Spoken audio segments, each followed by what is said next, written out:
محمود مرد تھا، دل میں تھوڑا سا شک تو آ ہی سکتا تھا۔ اور پھر جب میں ابو کے گھر سے جانے لگی تو میں نے ایک پڑوسی لڑکے کو کچھ پیسے دے کر اسے اپنے کھیل میں شامل کر لیا۔ جس دن میں ابو کے گھر سے واپس آئی تو اگلے ہی دن مجھے ابو کی کال آئی۔ وہ بہت زیادہ پریشان تھے اور جب ابو نے بتایا تو میری خوشی کا کوئی ٹھکانہ نہ رہا۔ ابو نے مجھے بتایا کہ رات کو تانیہ اور محمود کی بہت زیادہ لڑائی ہوئی اور لڑائی یہاں تک جا پہنچی کہ محمود نے کھڑے کھڑے تانیہ کو طلاق دے دی۔ صبح ہی صبح تانیہ کے ماں باپ آئے اور اسے اپنے ساتھ لے گئے۔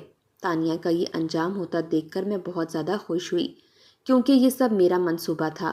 میں نہیں آتے ہوئے پڑوس کے لڑکے کو پیسے دے کر شام کے وقت جب تانیہ آنگن میں ہوتی ہے تب خط پھینکنے کے لیے کہا تھا، کیونکہ اسی وقت محمود بھی آتا تھا۔ مجھے پتا تھا کہ وہ خط محمود کے ہاتھ لگ جائے گا اور پھر اسے میری بات ضرور یاد آئے گی۔ مرد تھا، اس کے دل میں جو شک کا بیج میں نے بویا تھا وہ ایک پل میں تناور درخت بن گیا تھا اور یوں اس کا اور تانیہ کا رشتہ ختم ہو گیا۔ میں جھوٹی موٹی تسلی دینے محمود کے پاس گئی تھی، اسے کہا تھا کہ میں تانیہ سے اچھی لڑکی اس کے لیے ڈھونڈ کر لاؤں گا۔ محمود بہت زیادہ ڈسٹرب معلوم ہو رہا تھا، لیکن میں اپنی خوشی میں اس کی پریشانی بھول چکی تھی۔ کچھ دنوں کے بعد ابا کو دل کا دورہ پڑا تو وہ دنیا سے چلے گئے۔ ابا کے جانے کے بعد محمود بالکل اکیلا رہ گیا۔ اس کے لیے ایک رشتہ ڈھونڈا اور محمود کی شادی کرنے کا فیصلہ کیا، لیکن محمود نے صاف انکار کر دیا اور پھر مجھے بنا بتائے وہ ملک چھوڑ کر چلا گیا، کیونکہ وہ جانتا تھا کہ میں زبردستی اس کی شادی کروا دوں گی۔ محمود کے اس طرح سے چلے جانے پر میں اس سے ناراض ہو گئی اور اس کے ساتھ ہمیشہ کے لیے رشتہ ختم کر دیا، کیونکہ مجھے لگتا تھا کہ میں نے اپنے بھائیوں کے لیے بہت زیادہ قربانیاں دی ہیں اور وہ میری چھوٹی چھوٹی باتیں نہیں مان سکتے۔ میں خود کو بہت معصوم اور مظلوم سمجھتی تھی۔ محمود چلا گیا تو میں نے اپنے گھر پر توجہ دینی شروع کر دی۔ وقت پڑ لگا کر اڑتا چلا گیا۔ میری شادی کو 4 سال کا عرصہ گزر گیا، لیکن میرے ہاں کوئی بھی اولاد نہیں ہوئی۔ اب میں ہر وقت اس چیز کو لے کر پریشان رہنے لگی، کیونکہ میں جانتی تھی کہ نعمان کے اندر باپ بننے کی تڑپ دن بدن بڑھتی جا رہی ہے۔ وہ بچوں کو دیکھتا تو ایموشنل ہو جاتا تھا، وہ چاہتا تھا کہ اس کے بھی بچے ہوں، لیکن جانے کیوں خدا میری گود ہری نہیں کر رہا تھا۔ میں نے بہت ڈاکٹروں کو دکھایا، لیکن سب کا یہی کہنا تھا کہ میں ماں نہیں بن سکتی۔ نعمان نے تو میرے بانجھ پن کے ساتھ سمجھوتا کر لیا تھا، لیکن وہ بہت زیادہ پریشان رہتا تھا، کاروبار پر بھی توجہ نہیں دے پا رہا تھا۔ اس لیے میں نے ایک بہت بڑا فیصلہ کیا، ایسا فیصلہ جو کوئی بھی عورت کرتے ہوئے کانپ اٹھتی ہے۔ میں نے فیصلہ کیا کہ میں نعمان کی دوسری شادی کروا دوں گی، جس دن نعمان کو بچہ ہوگا۔ میرا منصوبہ یہ تھا کہ میں کسی بھی آئی گئی لڑکی سے نعمان کی شادی کروا دوں گی اور جیسے ہی بچہ ہوگا میں بچہ لے کر اس لڑکی کو گھر سے نکال دوں گی، پھر میں اور نعمان اور ہمارا بچہ ایک ساتھ رہیں گے۔ اس مقصد کے لیے میں نے کوئی ایسی لڑکی تلاش کرنا شروع کر دی جس کی شکل و صورت بالکل بھی اچھی نہ ہو، کیونکہ اگر میں کسی خوبصورت لڑکی سے نعمان کی شادی کرواتی تو کوئی بھروسہ نہیں تھا، وہ نعمان کو اپنے قابو میں کر لیتی، پھر میرے پاس کچھ بھی نہ بچتا۔ میں نے نعمان کو اپنے اس فیصلے کے بارے میں بتا دیا کہ میں اس کی شادی کروانا چاہتی ہوں اور اس کے لیے لڑکی ڈھونڈ رہی ہوں۔ پہلے تو اس نے انکار کر دیا، لیکن میرے اصرار پر وہ مان گیا۔ میرے سسر کے گھر میں ایک عورت کام کرتی تھی، وہ برسوں سے میرے سسر کے گھر میں اپنے شوہر اور بچوں کے ساتھ رہتی تھی۔ جب میں نے اسے ذکر کیا تو اس نے کہا کہ اسے ایک لڑکی کا معلوم ہے جو شکل و صورت سے انتہائی بدصورت ہے اور کوئی بھی اس سے شادی کرنے کو تیار نہیں۔ میں اسے اس مقصد کے لیے اپنے ساتھ لا سکتی ہوں۔ میں اسی دن کام والی ماسی کے ساتھ اس کے گاؤں گئی، جہاں ایک جھونپڑی میں پھٹے پرانے کپڑوں میں ایک کالی اور بدصورت لڑکی بیٹھی ہوئی تھی، جسے دیکھ کر ہی دل کو متلی سی ہونے لگتی تھی۔ وہ لڑکی بالکل صحیح تھی میرے منصوبے کے لیے۔ میں اسے اپنے ساتھ لے آئی۔ اس کا نکاح میں نے نعمان سے کروا دیا۔ نعمان حیرانگی سے مجھے دیکھ رہا تھا کہ میں کیسا عجوبہ اس کے لیے اٹھا کر لائی ہوں، لیکن اگر میں اتنی بدصورت لڑکی نہ لاتی تو میرا پتہ صاف ہو سکتا تھا۔ لیکن شادی کے 2 روز بعد مجھے ایسا لگا جیسے میرے منصوبے پر پانی پھر گیا ہے، کیونکہ وہ کالی کلوٹی بدصورت لڑکی جسے دیکھ کر متلی آتی تھی، شادی کے بعد اس کے رنگ ڈھنگ ہی بدل گئے تھے۔ وہ اچھے کپڑے پہننے لگی، اترا اترا کر پورے گھر میں پھرتی۔ میں نے دیکھا نعمان اس کے آگے پیچھے پھرنے لگا، ہر وقت وہ اس کے ساتھ چپکا رہتا۔ میں یہ ہرگز بھی برداشت نہیں کر سکتی تھی، اور میں حیران تھی کہ اتنی بدصورت لڑکی میں نعمان کو آخر نظر کیا آ گیا۔ میں کبھی یہ سوچ بھی نہیں سکتی تھی کہ نعمان کو میں کسی اور کو سونپ دوں۔ اسی لیے میں نے اس لڑکی کو، جس کا نام نور تھا، میں نے اسے ڈرانے دھمکانے کی کوشش کی، لیکن وہ بالکل نہیں ڈرتی تھی۔ میری ایک بات کے جواب میں 100 باتیں کہہ جاتی۔ میں یہ سب کیسے برداشت کر سکتی تھی؟ میں نے ایک دن غصے میں آ کر اسے تھپڑ مار دیا تو نعمان آگ بگولا ہو گیا۔ نعمان کے رویے کی وجہ سے میں بہت زیادہ پریشان رہنے لگی تھی۔ میں جاننا چاہتی تھی کہ اس لڑکی نے ایسا کون سا جادو کیا ہے جو نعمان کو اس کے سوا کوئی اور نظر ہی نہیں آتا۔ یہ سب جاننے کے لیے ایک رات نعمان کے آنے سے پہلے میں نعمان اور اس لڑکی نور کے کمرے میں چھپ گئی تاکہ میں سچائی جان سکوں۔ نعمان اور نور دونوں ڈنر کے لیے باہر گئے ہوئے تھے۔ جب وہ دونوں واپس آئے تو نعمان نے نرمی سے کہا، جاؤ منہ دھو لو، تم بھی اس رنگت سے تنگ آ گئی ہوگی۔ میں اس بات کو سمجھی نہیں تھی، لیکن اگلے ہی پل میری آنکھیں پھٹی کی پھٹی رہ گئیں اور دھڑکنیں جیسے ساکت ہو گئیں اور آنکھوں کے آگے اندھیرا چھانے لگا، کیونکہ نور جب منہ دھو کر واش روم سے باہر نکلی تو وہ نور نہیں بلکہ تانیہ تھی۔ وہ لڑکی جسے میں کالی کلوٹی اور بدصورت سمجھ کر نعمان کے لیے بیاہ کر لائی تھی، وہ نور بالکل بھی نہیں تھی، بلکہ وہ تو تانیہ تھی جس نے اپنے منہ پر سیاہی مل کر مجھے دھوکہ دیا تھا۔ وہ ایک بار پھر مجھے فریب دینے میں کامیاب ہو گئی۔ میں جو پردے کے پیچھے چھپی یہ سب دیکھ رہی تھی، میری برداشت جواب دے گئی۔ میں فوراً سے سامنے آئی اور تانیہ کو گلے سے پکڑ لیا، لیکن نعمان نے فوراً اسے مجھے جھٹک کر پیچھے کیا اور ایک زوردار تھپڑ میرے منہ پر دے مارا۔ میں ہکا بکا نعمان کو دیکھنے لگی جو اس تانیہ کا ساتھ دے رہا تھا، جبکہ وہ اچھے سے جانتا تھا کہ ماضی میں میرا تانیہ سے کیا رشتہ تھا۔ میں نے کچھ کہنے کے لیے منہ کھولا ہی تھا کہ نعمان نے میرا بازو پکڑ کر مجھے پہلے کمرے اور پھر گھر سے باہر نکال دیا۔ اس نے نہ صرف مجھے دھکے دے کر گھر سے نکالا بلکہ مجھے اسی پل طلاق بھی دے دی۔ میرے حواس جواب دینے لگے۔ میں نے دیکھا تانیہ سینے پر ہاتھ باندھے کھڑی مسکرا کر میری بربادی کا منظر دیکھ رہی تھی۔ مجھے طلاق دیتے وقت نعمان نے بتایا کہ جب میں اس کے لیے کوئی بدصورت لڑکی تلاش کر رہی تھی نکاح کروانے کے لیے تو تانیہ نعمان کے پاس آئی تھی۔